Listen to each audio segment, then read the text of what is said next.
Greetings, friends. This is Dr. Richard Marks, and welcome to A Murder Most Foul, The Life of a Hitman, a reading of my unpublished novel, In Chapters. I hope you'll enjoy it. Chapter 17. Then, Captain James T. or R. KIRK. The week flew past, and Friday afternoon, when I got back from Tan Son Nhut Airbase after seeing off the team, the apartment seemed so empty. I felt so alone for the first time in 5 years. I sat there thinking just how alone I had been for the first 17 years of my life, and how mind-numbing loneliness can be. Sure, I had met some cool people, but other than that girl in Oklahoma, there really wasn't a connection with anyone. Did I really want a life as a professional killer?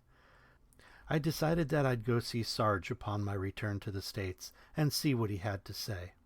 I got my bandages off on September 28th, and the doc said he would give me the okay to ship stateside after my follow-up appointment on October 4th. Travel plans were tentatively made for October 10th. I decided that since my face looked like it was in one piece now I was presentable, I had a duty to perform. Early Thursday morning, I took a bus west to the Chinese pagoda and walked 2 blocks up La Dame Street. I stood in front of Dhiem Ai Bakery for at least 10 minutes before I could work up the courage to go in. Running into a hail of gunfire? Sure. Going in to tell this girl that Allan was dead? Fuck. Chào buổi sáng, tôi có thể giúp gì cho bạn? Morning, can I help you? The baker asked me. Vâng thưa ông, hôm nay Xuan có ở đây không? Tôi có thể nói chuyện với cô ấy không? Yes, sir. Is Jeanne here today? May I speak with her? I stammered out in my most formal Vietnamese. Không, bà ấy đang làm việc. Bà ấy không có thời gian dành cho bất kỳ người Mỹ nào nữa. No, she is working. She doesn't have time for any more Americans. Tôi hiểu và tôn trọng điều đó, thưa ông, và tôi sẽ vui lòng đền bù cho ông nếu tôi có thể nói chuyện với cô ấy trong 5 phút. I understand and respect that, sir, and I would gladly compensate you if I could speak with her for 5 minutes, I said as I took a $100 bill and laid it on the counter. He looked at me like he wanted to kill me and said, Có phải anh là người đã làm thế với cháu gái tôi không? Are you the one who did that to my niece? Không thưa ông, tôi không phải là người như vậy, nhưng tôi muốn giúp cô ấy bằng mọi cách có thể. No, sir, I am not, but I wish to help her in any way I can. He glared at me again and snatched the 100 off the counter. Xuân, ra đây. A beautiful girl came out of the back room. When I said that Cap and I shared our taste in women, I wasn't joking. She was very pretty. Can I help you? She timidly asked. Oh, you speak English? Yes, a little. I'm learning. Is there somewhere we can talk? She asked her uncle if it was okay to talk with me in the back room. He told her no. She should talk to me in the shop and stressed that she needed to get back to work, so we should only talk for 5 minutes. We sat at a small table in the front of the shop. Looking at my face, she asked, What happened to you? It's nothing. It's not important. I was a friend of Allan. She was smart enough and her English was good enough that she immediately understood why I was there, and she started to cry. Please tell me what happened. Are you Spock? What? No, my name is... yes, Allan called me Spock. He loved you, Spock. He said you were his brother from another mother. My name is... Never mind, and I started to tear up.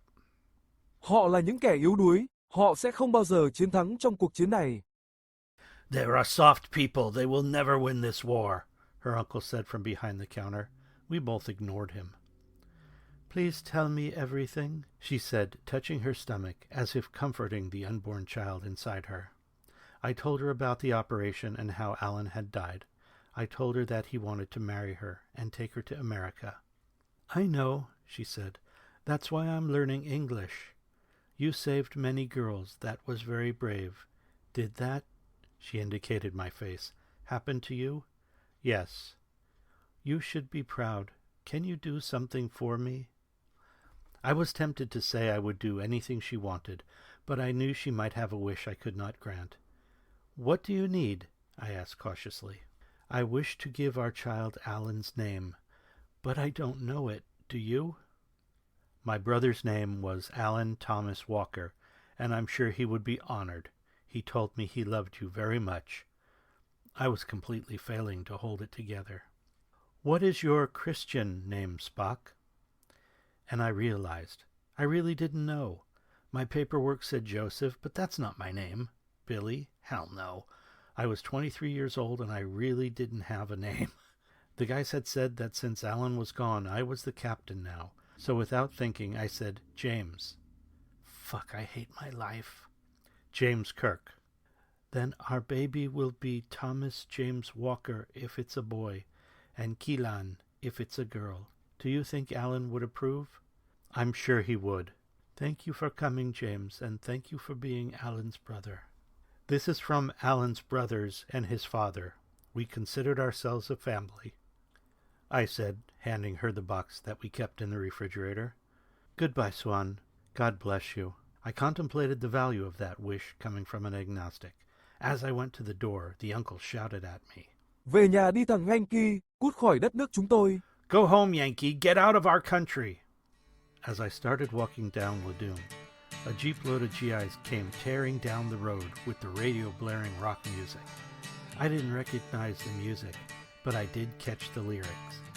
Captain Walker didn't come home. His unborn child will never know him. You can't make shit like this up. I turned my eyes skyward and looking right into the eyes of God, I flipped the bird and screamed, "Fuck you!" I'm always amazed by how those who consider ourselves atheists or agnostics still manage to curse God when things go south. The 10th came slowly and it was time to go, but not a minute too soon. While only 4 of us and Sarge made it back, we gave much better than we got. I don't want to discuss any other specific operations, but let's just say no one, no politician, dishonest businessman, trafficker in kids, commie spies, dishonest military, both sides, was spared our justice if we were given the chance. I honestly felt that we were doing important and good work. Actually, I still do.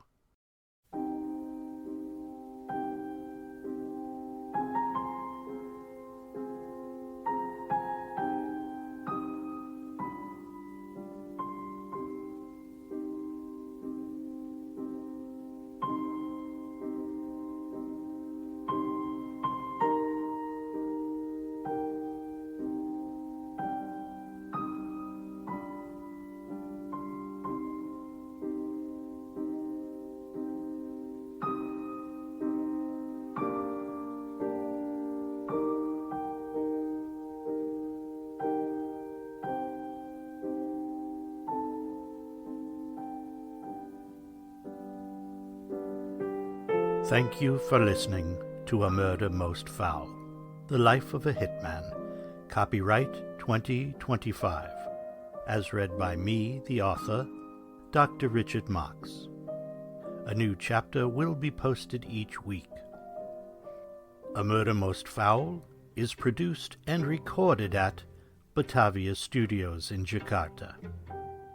This podcast and A Murder Most Foul, The Life of a Hitman are solely works of fiction, and any similarities to persons living or dead are merely coincidental. The music used in this podcast is the second movement of Franz Schubert's Piano Trio in E-flat, Opus 100. If you have any questions, comments, or suggestions, please feel free to email me at drrichardmarks@gmail.com. That's drrichardmarcs@gmail.com. If you enjoy the show, please like and subscribe to the podcast and tell a friend. Thank you, and until next week, be more than you seem.